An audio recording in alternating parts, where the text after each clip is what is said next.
The anime opens with a young boy asking a quiet yet philosophical question. What does it truly mean to see? He sits in an extravagant room surrounded by his wealthy family and several servants, making it immediately clear that money is not something this household lacks. The boy's name is Kunan, and he was born without sight. Having never experienced colors or shapes, he struggles to understand the world around him. This condition has shaped him into a gloomy, withdrawn child who believes he was dealt a particularly cruel fate. Those around Kunan care for him deeply and do their best to explain what sight is like. Unfortunately, their well-meaning efforts only make things worse.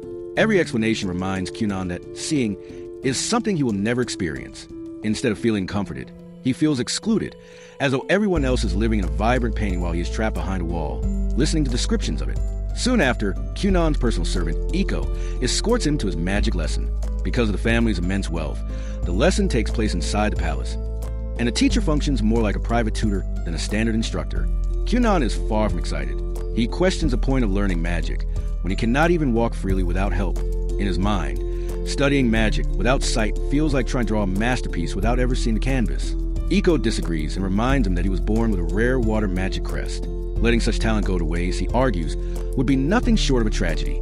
Inside the classroom, Kunan greets his magic teacher, Jenny. She begins with a basic spell, teaching him how to create a small ball of water, roughly the size of an eyeball. That simple spell becomes a turning point of Kunan's life. For the first time, a realization strikes him. If magic can create water, then perhaps magic can create eyes that can see. From that moment on, Kunan takes his training seriously. His personality changes dramatically. Once gloomy and detached, he becomes noticeably more cheerful. Even during breakfast, he begins asking questions about his food, curious about what it looks like. For someone who once ate in complete indifference, this sudden enthusiasm is nothing short of revolutionary. Driven by curiosity, Kunan visits his history teacher and asks to hear the tale of the Holy Knight, Hister Huglia. She recounts the legend of a demon lord who once terrorized a nation and the knight who stood against it. Hister emerged victorious but lost an arm and a leg in the process. According to legend, his descendants are occasionally born missing something, an arm, a leg, or even their eyesight. Kunan is one such descendant, which explains both his blindness and his extraordinary magical potential. Inspired, Kunan throws himself into training. He quickly discovers that talent alone is not enough. While he can create and divide water spheres, doing so drains him rapidly, leaving him completely exhausted. To improve his stamina, he takes up sword training, reasoning that physical strength will support his magical growth. After finishing sword practice, he immediately moves on to magic lessons, leaving Jenny to wonder whether the boy ever plans on resting. The results are astonishing. Kunan soon manages to create 7 water spheres at once, shocking Jenny completely. His rate of growth is far beyond normal, and she begins to quietly question whether she is still qualified to teach him. The story then shifts to Princess Marika, Kunan's fiancée. Her servant informs her that the carriage is ready to depart for her future husband's estate. Marika feels little excitement, fully aware that the engagement is political. She also remembers Kunan as a gloomy and unpleasant boy. However, when she meets him again, she is caught off guard. Kunan is cheerful, energetic, and even playful. He shows her a few magic tricks, quickly winning her over. The two spend time laughing and playing together, and when Marika departs, she genuinely hopes to see him again soon. Motivated by this encounter, Kunan decides to better himself not only as a mage, but also as a future husband. He begins studying proper manners, especially how to behave around women, an endeavor that proves just as challenging as magic training. Meanwhile, Jenny is quietly panicking. Kunan's progress is so rapid that she realizes she may soon have nothing left to teach him. What was meant to be an easy tutoring job to pay the bills has turned into a professional nightmare. Determined not to fall behind, she spent the entire night preparing a new lesson. The next day, Jenny teaches Kunan how to alter the properties of his water magic. She demonstrates by creating 1 warm water sphere and 1 cold one, explaining how to control their qualities. To her shock, Kunan masters the technique on his first attempt, and goes one step further by producing water that tastes like plum. At that point, Jenny begins to suspect she may actually be raising a monster and not the demon lord kind. That night, Kunan lies awake thinking about colors. Because he cannot see them, they remain an unsolved mystery that deeply troubles him. The following morning, he creates another water sphere at breakfast and tests it against a bowl of apples containing different colors. He suddenly stands up in shock. For the first time in his life, he can distinguish between red and green. He cannot see the colors, but his magic allows him to perceive the difference. Iko reports his breakthrough to Kunan's father, who is overjoyed. Kunan's abilities continue to evolve, allowing him to read books by recognizing the ink through magic alone, a truly revolutionary development. However, The story quickly reminds viewers that magic is not without danger. In one unfortunate accident, Kyunan creates a red-tinted water sphere above his head, which bursts and splashes over both him and Iko. To anyone watching, it looks as though Kyunan has been drenched in blood. The sight is so shocking that his mother immediately faints, proving that while magic can work miracles, it can also cause extremely dramatic misunderstandings. The next episode opened with Kyunan's father making what he considered a crucial decision about his youngest son's future. He summoned his eldest child, Ixio Gurion, and informed him that Kyunan would be enrolling in the noble school. Ixio was understandably startled by the announcement. Kyunan was blind, after all, and this was hardly a small matter. As his father spoke, Ixio's thoughts drifted to a memory from their childhood. He remembered inviting Kyunan to play with him, hoping to cheer up his usually gloomy younger brother. Kyunan had hesitated, pointing out, quite reasonably, that he could not see the ground, the field, or, frankly, anything at all. Ixio had enthusiastically assured him that it would still be fun. Unfortunately, reality had been less kind. Before the playtime had even begun, Kyunan had tripped and fallen, leaving Ixio standing there, feeling like the world's most incompetent older brother. Shaking off the memory, Ixio returned to the present and told his father that if Kyunan chose to attend the noble school, he would have his older brother's full support. Not long afterward, Kyunan himself was summoned to his parents' chambers to discuss the matter. As he made his way there, he wondered what could possibly have prompted his father to call for him, something that almost never happened. Just before entering the room, he ran into Ixio and greeted him with unexpected cheer. Ixio was momentarily stunned by his younger brother's carefree demeanor. For most of Kyunan's childhood, gloom had been his default setting, and enthusiasm had been in short supply. Kyunan soon met with his parents, who explained the situation.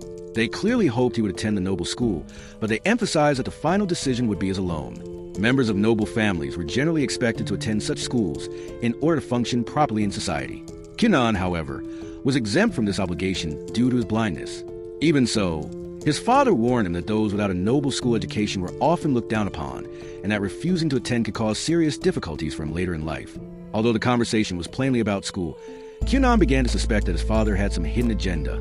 He abruptly concluded that the real issue must be his allowance, convinced that his father believed he spent it irresponsibly. This assumption led to a brief and entirely pointless argument. After that detour, Kyunan finally decided that attending the school might actually be a good idea. His father then explained that the school required students to pass 5 examinations in order to graduate. Each successful exam brought them one step closer to becoming a fully functioning member of society. Because Kyunan was blind, the exams would be scheduled at much shorter intervals, allowing him to graduate more quickly than other students. Kyunan's mother was thrilled by the decision and immediately began planning his new wardrobe. Marika was equally delighted when she heard the news and promised to show Kyunan around the school. Kyunan worried that other boys might resent him for being engaged to someone as beautiful as Marika, but she casually dismissed the concern. The day of departure soon arrived, and Kyunan looked as charming as a boy his age possibly could in his new clothes. Before boarding the carriage to school with Ixio, he wrapped its wheels in water magic, ensuring a smooth ride. Ixio was deeply impressed, and Kyunan could even sense when they were nearing the school, thanks to his growing ability to perceive the presence of people nearby. Upon arriving, the first person Kyunan encountered was his fiancée, Princess Marika. She complimented his bow tie, declaring it fabulous. Kyunan, ever flirt, worried aloud that it might look better than Marika herself, a claim she immediately rejected. He jokingly added that if that were true, he would tear the bow tie apart, since nothing in the world deserved to outshine her. Ixio could only cringe in silence, wondering what exactly had happened to his little brother since learning magic. Kyunan then managed to escalate his antics by asking Marika if she could be a boy for the day. To his surprise, she agreed and took on the role of his guide around campus. During their tour, they eventually met the teacher responsible for overseeing Kyunan's education. She led him to an isolated classroom and explained that he would need to pass 5 exams. While there was normally a long gap between each one, Kyunan's exams would be held much closer together, at his father's request. Despite this explanation, Kyunan appeared completely at ease as the first exam began. He even continued chatting with the teacher during it. To her astonishment, every question he attempted was answered correctly, revealing an intellect far beyond what she had expected from an ordinary student. After a long day, Kyunan reunited with Marika, and the two decided to head to the cafeteria for a meal. On the way, they ran into Lao, Marika's older brother. As a member of the royal family, he intimidated most of the students, and true to form, he attempted to bully Kyunan as well. Ixio stepped forward to intervene, but it quickly became clear that his help was unnecessary. Kyunan calmly uses water magic to soak Lao's pants, making it look as though he had wet himself. The surrounding students quickly drew their own conclusions. Unable to bear the humiliation, Lao withdrew. Kyunan and Marika continued on to enjoy their meal together, while Ixio was left with a single overriding thought. He really hoped he would not get dragged into trouble again. The next episode opens with Kyunan cheerfully continuing his meal in the school cafeteria alongside Marika and his elder brother. On the surface, everything appears calm, almost cozy, but despite having handled the earlier confrontation with impressive wit and speed, Kyunan remains visibly unsettled by Prince Lyle's behavior. He admits that he cannot wrap his head around why Prince Lyle would treat his own sister with such open rudeness and outright violence. In response, Marika explains, patiently and with the tired wisdom of someone who has lived it, the less glamorous side of royal life. She tells Kyunan that as a ninth princess, she ranks below Prince Lyle in the royal hierarchy, which already places her at a disadvantage. However, matters become even more complicated due to her engagement to Kyunan. Not only is he a sorcerer, but he also bears a hero's scar, an unfortunate combination if one wishes to avoid attention. This engagement, Marika explains, has given her an unintentional and rather dramatic boost in status, despite the fact that she never asked for it. As a result, she has managed to turn her own brother into an enemy, and, judging by how royal politics work, he will likely not be the last.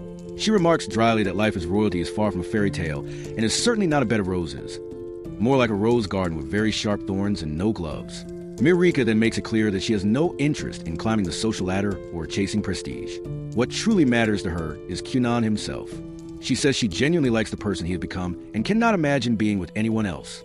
This heartfelt confession leaves Kyunan in a dazed state of happiness, as if reality itself has briefly forgotten to function. Without hesitation, he declares that he feels the same way and has no intention of ever choosing anyone else.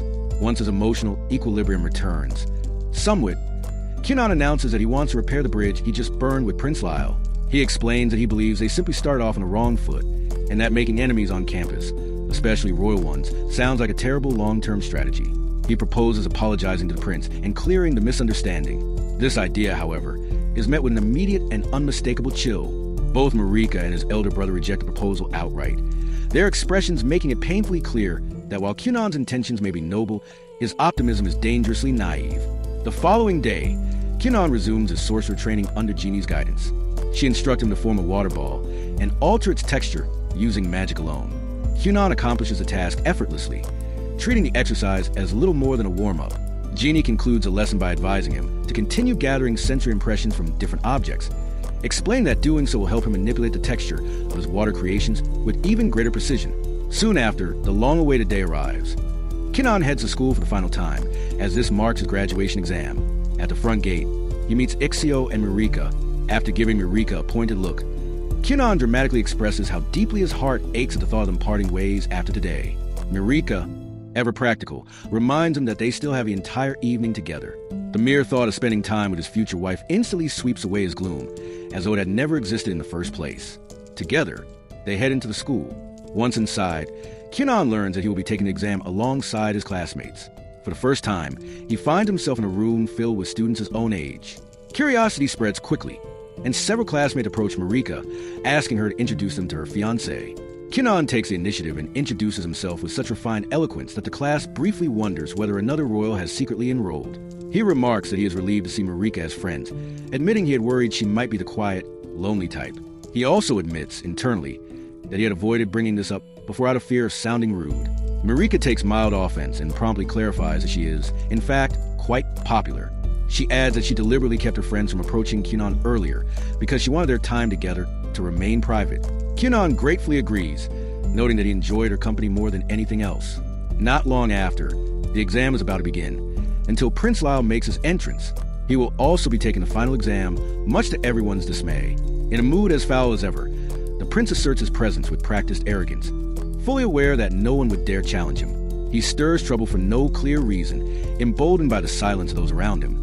Although Prince Lyle knows exactly what people think of him behind his back, no one ever has the courage to face him directly. That changes abruptly when Kyunan, without warning, grabs Prince Lyle's hand. Before the prince can react, Kyunan begins showering him with unexpected compliments, remarking that from the feel of his hand alone, he can tell he is incredibly strong, and adding, quite sincerely, that if he had eyes, he would surely see straight through Prince Lyle's beautiful face. The sudden flood of praise leaves the prince completely unprepared. His anger evaporates, replaced by visible embarrassment to the astonishment of the entire class. In mere seconds, Kyunan transforms what could have been a disastrous confrontation into something resembling a comedic anime skit. For perhaps the first time, Prince Lyle feels as though someone has truly stood up to him. The exam proceeds, and once it ends, the results are announced immediately. The teacher solemnly states that she will write the names of the students who passed on the board. A heavy silence fills the room. To everyone's shock, she writes no names at all, only a massive flower. After a dramatic pause, she cheerfully announces that everyone has passed. Relief and celebration erupt across the classroom. As evening falls, Kyunan prepares to return to his palace. He bids a bittersweet farewell to his new friends and most painfully to Marika. With hope for the future in his heart, he boards his carriage and leaves the school behind for good. Not long after, Kyunan attends a sorcerer examination under Jeannie's supervision. She challenges him relentlessly, throwing every test she can think of at him, but none are enough to push him to his limits. Kyunan goes even further, transforming one of his water balls into a bird and granting the power of flight. Jeannie watches in disbelief as the water creature flutters through the air. At that moment, she fully realizes that Kyunan has surpassed her ability as a teacher. Later, while sharing snacks, Jeannie finally confesses her thoughts. She admits that she is no longer fit to teach someone as extraordinarily gifted as Kyunan. The revelation hits him hard. He cannot imagine learning magic from anyone else. In a rare burst of emotion, Kyunan insists that she must find a way to continue as his teacher, even offering her more money if motivation is the issue. His agitation causes his magic to surge uncontrollably, and before he realizes it, multiple water animals spring into existence around them. Although Jeannie sympathizes with Kyunan's feelings, witnessing such a display only strengthens her resolve. She calmly explains that the gap between their abilities is simply too great for her to be of any use to him. With that, she resigns from her position and takes her leave. Kyunan is left stunned, struggling to process the sudden change. That evening at dinner, Kyunan reluctantly informs his family of Jeannie's resignation. While he is clearly shaken, his father remains composed. He redirects the discussion toward finding a new sorcerer capable of teaching someone of Kyunan's caliber. The challenge, however, lies in the fact that sorcerers of such skill typically serve royalty directly and rarely leave the palace, as they are considered invaluable assets. Still, Kyunan's father promises to speak with the king and do everything in his power to secure a suitable mentor for his gifted son. The fourth episode opens with Kyunan traveling toward the royal palace in a carriage beside his father. To spare himself from the inevitable aches of a long journey, he is calmly wrapping the carriage wheels in a layer of water magic, smoothing the ride as if the road itself has grown gentle beneath them. He reflects that he has no desire to arrive with a sore back, especially on a day as important as this one. As the carriage rolls forward, Kyunan speaks with his father, still struggling to believe that he is truly headed for the royal palace. The fact that he has been granted permission to study magic under the grand sorcerer himself feels unreal to him. He muses that life is unpredictable and that no one can ever know what fate will suddenly place in their path. His father, however, firmly disagrees. He explains that this cannot be dismissed as mere luck. Gaining an audience with the king is rare enough, and being invited to study under the palace's own sorcerers is rarer still. To him, it is obvious that the royal sorcerers have been aware of Kyunan for some time and have taken a keen interest in his abilities. This realization makes Kyunan uneasy, though he quickly brushes the feeling aside. To lighten the mood, he demonstrates the extent of his magic by forming a small cat out of water. The lifelike creature delights his father so much that Kyunan jokingly suggests they should keep a few cats in the palace. Despite his fondness for felines, his father refuses, arguing that cats are too prone to running about, disrupting work, and causing accidents. He also points out that his wife, Tina, prefers dogs. Kyunan counters by suggesting that the cats could stay outside and roam freely in the palace gardens instead. His father considers the idea and bursts into laughter, admitting that it may not be such a bad compromise after all. Before long, they arrive at the palace grounds, where they are greeted by Lady Rayshaw. She is not only a skilled sorcerer, but also the second princess and the elder sister Marika. Her attention is immediately drawn to the cat Kyunan's father is carrying. When he sets it down, Kyunan dispels the magic, and the watery feline dissolves instantly. Lady Rayshaw is deeply impressed, finding Kyunan's level of control and creativity fascinating. Kyunan's father, on the other hand, mourns the loss of the cat he had grown fond of in just a few short moments, despite knowing it had only been an illusion. Lady Rayshaw explains that she has heard much about Kyunan from her younger sister, Marika. At the mention of her name, Kyunan excitedly announces that he has already reserved a beautiful restaurant for the evening and plans to take his fiancée, Marika, out on a special date. His enthusiasm makes Lady Rayshaw blush, charmed by how earnest and adorable he is. Soon, Kyunan's father departs to attend his audience with the king, while Kyunan heads deeper into the palace with Lady Rayshaw to meet the grand sorcerer. Along the way, she explains the inner workings of royal succession. While tradition usually favors the firstborn prince, in this kingdom the crown is awarded to the son or daughter who achieves the greatest accomplishments. With 7 princes and 10 princesses, competition for the throne is fierce and constant. Lady Rayshaw reveals that she herself abandoned any claim to the crown in order to pursue magic, a choice that permanently disqualifies her from becoming queen. Midway through their walk, she notices that Cunon is not even using his feet, instead gliding along the floor by skating on magic. Despite her mature composure, her inner child gets the better of her, and she eagerly asks to try it herself. Before indulging the fun, she gives Cunon a grave warning. He must never involve himself with any faction among the palace sorcerers. Though the warning is serious, it comes across lightly as her attention is clearly focused on the thrill of skating. Together, they glide to the palace halls until they are eventually reprimanded by a knight, who reminds them that as royalty, they should be setting an example rather than breaking the rules. At last, Cunon arrives at the chambers of Lodimon Acthard, the Grand Master of all sorcerers in the royal palace. The Grand Master informs him that he must first pass a test before being accepted as a student. He also explains that Cunon bears a water crest and possesses a 2-star rating. There are 7 crests in total: fire, water, wind, earth, light, darkness, and foul, and each person is born with only one. Every crest is ranked by stars, up to a maximum of 5, with a higher number indicating greater magical potential. Lodimon reveals that he himself holds a 4-star crest, while both Cunon and Lady Rayshaw possess 2-star crests, setting the stage for Cunon's trial within the royal palace. As part of his trial, Cunon is introduced to another sorcerer who also bears the water crest. The sorcerer demonstrates his skill by conjuring a vast number of floating water spheres, filling the space with shimmering orbs. Cunon is visibly impressed, amazed that someone can produce such a large quantity of water at once. The Grand Master then explains Cunon's task. He must use his own magic to draw those water spheres toward himself. Cunon realizes immediately that this will not be easy, as he has never attempted to manipulate water created by another sorcerer. The thought makes him uneasy, but he steels himself and resolves to try regardless. Gathering all his strength, he pulls at the spheres with his magic. Despite his effort, he manages to draw only 2 water balls away from the other sorcerer's control.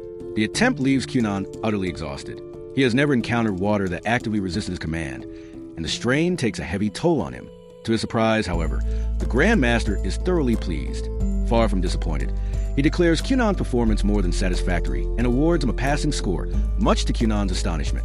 The Grand Master then asks Cunon to demonstrate what else he can do with his magic. In response, Cunon forms a massive mattress out of water. To everyone's surprise, the Grand Master immediately begins jumping on it with the enthusiasm of a child.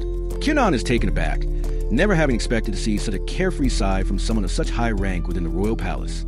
Encouraged, Cunon goes on to demonstrate his ability to shape water into a human figure and make it float. Unfortunately, the illusion drifts to the palace halls, frightening several people in the process. The incident forces both Cunon and the Grand Master to issue apologies for the unintended chaos. As the sun begins to set, Cunon finally reunites with his father, who is preparing to leave the palace after his audience with the king. His father informs him that he has already heard about Cunon's mischievous use of magic and makes it clear that he is not pleased. He sternly reminds Cunon that a sorcerer must always be mindful of when and where magic is used, as there is no way to predict who might be harmed or how such powers could be misused.